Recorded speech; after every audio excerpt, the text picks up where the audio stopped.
pinakamamahal na mga kababayan.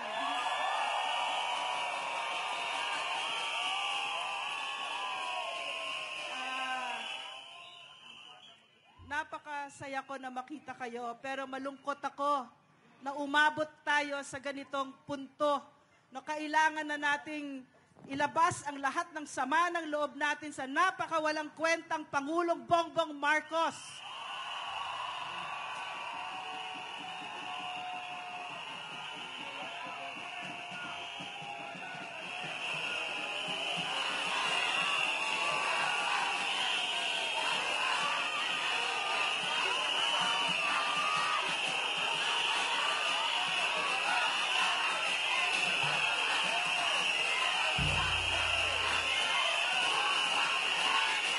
Resign!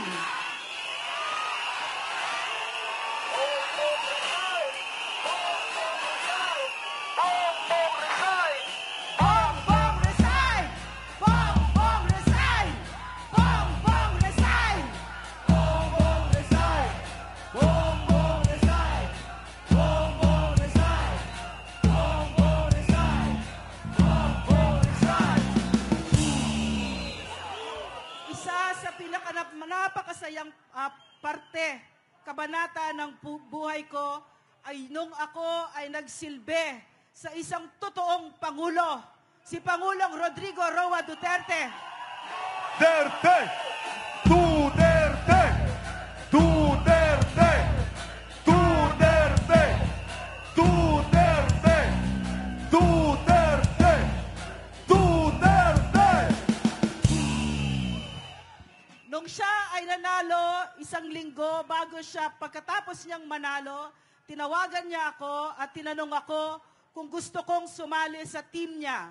Kilala ko siya, binoto ko siya, kinampanya ko siya, pero kilala ko, hindi ko siya ganon kakakilala at kilala ko ang sarili ko. Alam ko na ibibigay ko ang buhay ko pag ako ay umoo sa kanya.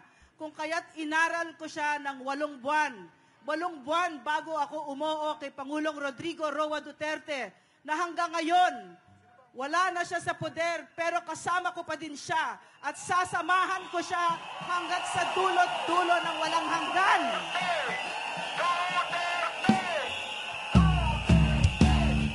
Duterte! Duterte! Duterte! Duterte! Meron ako ikikwento sa inyo para maintindihan ninyo kung bakit takot na takot ang napaka-korap at napaka-walang pakialam sa mahihirap na Pangulong ito. At ang kwentong kong ito ay tungkol kay Pangulong Rodrigo Roa Duterte. Bakit ko ito kinikwento? Tatakbo ba siya ulit? Hindi na. Matanda na siya. Wala na siyang lakas kung hindi para sa bayan lang. Pero bakit ba nangyayari lahat ito?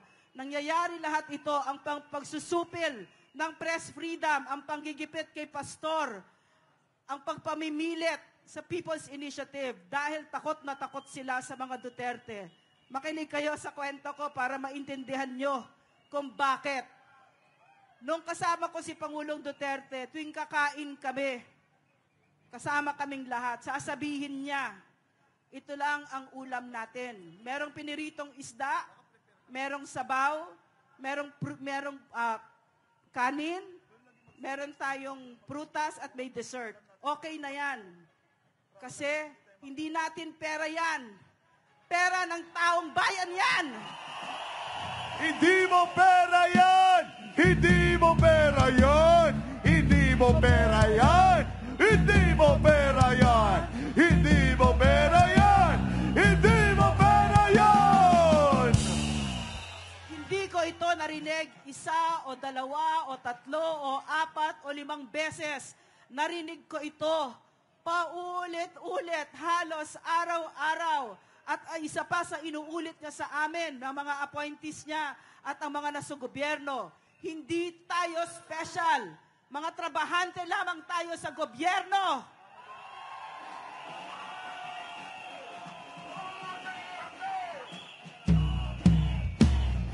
Duterte! Duterte! Duterte!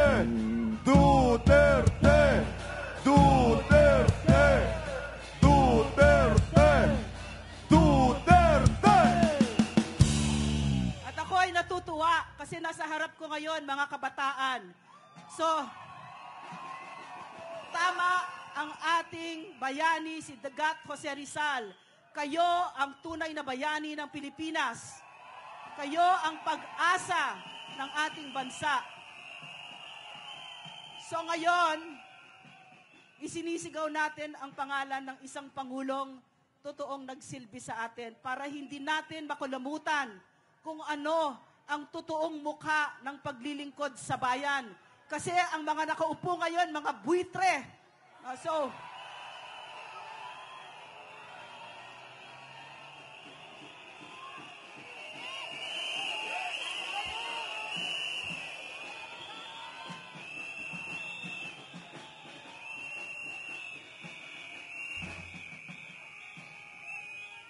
Ang pangarap ko, maririnig ko sometime in the future ang pangalan ninyo na isinisigaw din ng ating mga kababayan kasi katulad ng Pangulong Duterte, kayo ay magsisilbi ng maayos, hindi nagnanakaw, simple, mababang loob, at walang asawang buitre.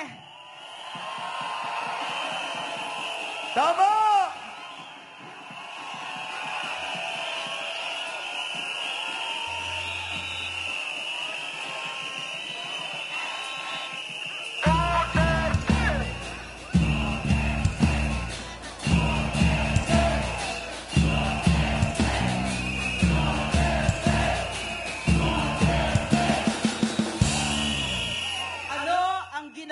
Ng napakahina na leader na ito. Dinala niya tayo sa bingit ng gera.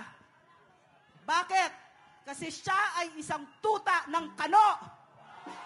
Kapayapaan, hindi digmaan. Kapayapaan, hindi digmaan. Kapayapaan, hindi digmaan. Kapayapaan, hindi digmaan.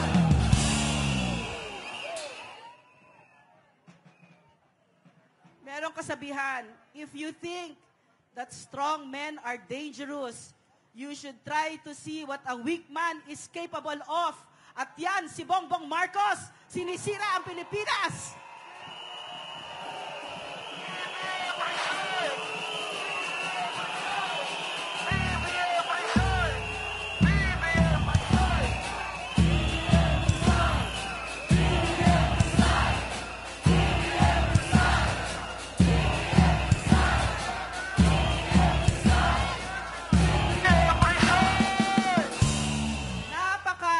Napakaswerte ko na ang mentor ko, ang teacher ko sa public service ay si Rodrigo Roa Duterte.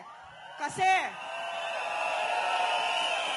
isa sa itinuro niya sa atin, huwag kayong pumasok sa public service kung hindi ninyo mahal ang mahihirap.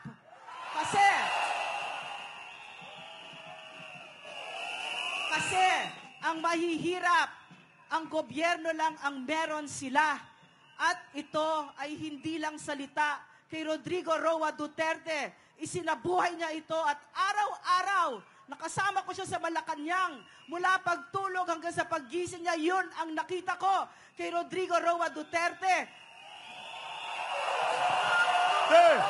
Duterte! Duterte! Duterte! Duterte! Duterte!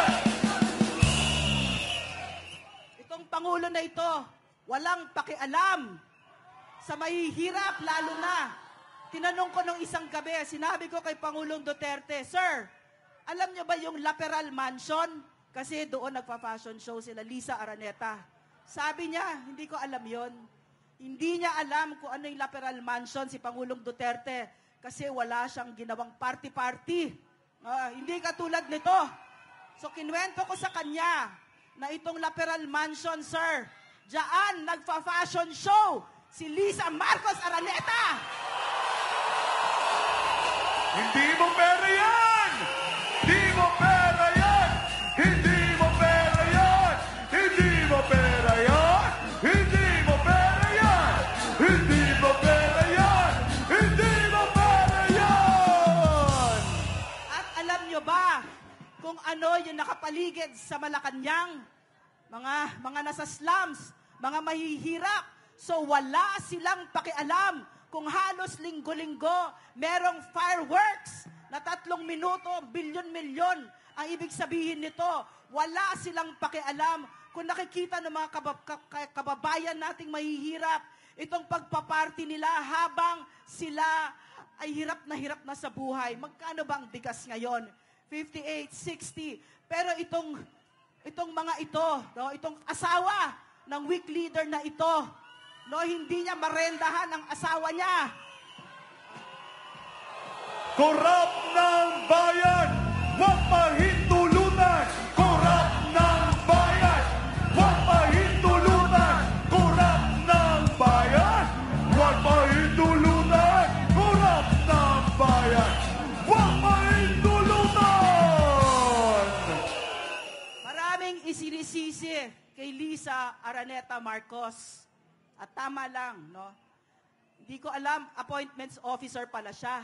At ano ba ibig sabihin ngayon sa gobyerno? Kasi nung panahon namin, ang ibig sabihin ng pwesto sa gobyerno, kung kaya ako pinag-isipan ng matagal, 8 buwan, ang ibig sabihin niyan, kargo-kargo mo ang Pilipino. Pero ngayon, ano ang ibig sabihin nito? Ang ibig sabihin ng pwesto sa Marcos administration, permiso, lisensya para magnakaw. Kaban ng bayan, ating protektahan!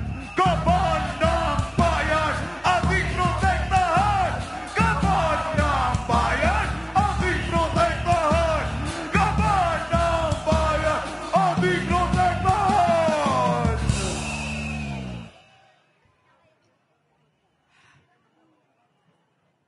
Ano pa ang ibig sabihin?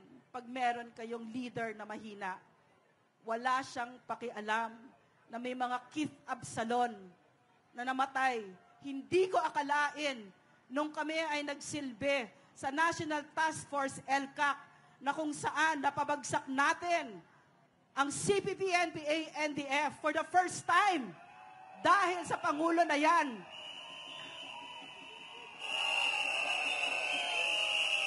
Hindi ko akalain na lalakas pa sila ulit dahil ang ipinangako ng Bongbong Marcos na ito ay itutuloy niya ang NTF-ELCAC. Pero ano ang nangyari? Pinsan niya mismo, ang speaker, ang bumubuhay at nagbibigay ng bilyon para na naman.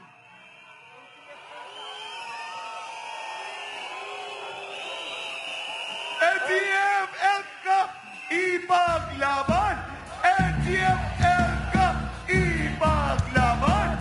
NTF-ELCAC, ipaglaban! NTF-ELCAC, ipaglaban!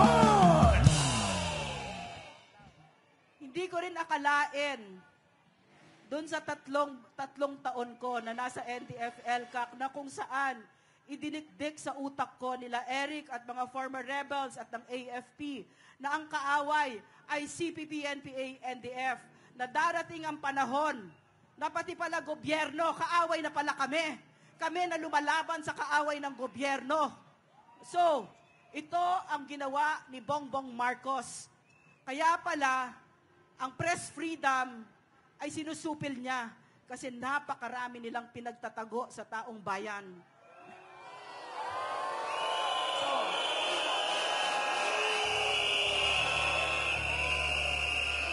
Isinisisi ay si Liza Marcos o kaya si Speaker Araneta. Sige, meron silang sagutin. Pero ang isisisi natin dito ay yung ibinigay natin ang buong buo ang ating tiwala at walang iba kundi si Bongbong Marcos.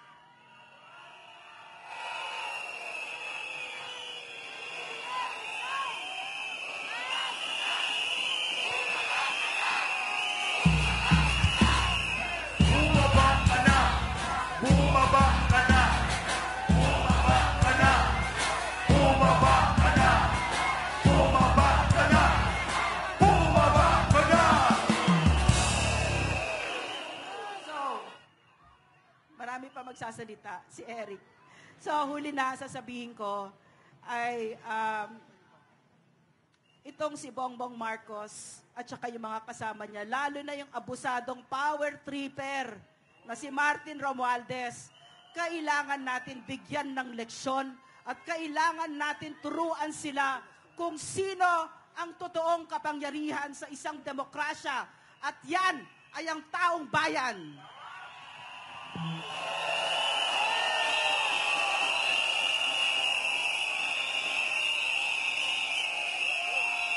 Maaari bang samahan niyo ako, lalo na yung mga kabataan, kantahin ang Pilipinas kong mahal.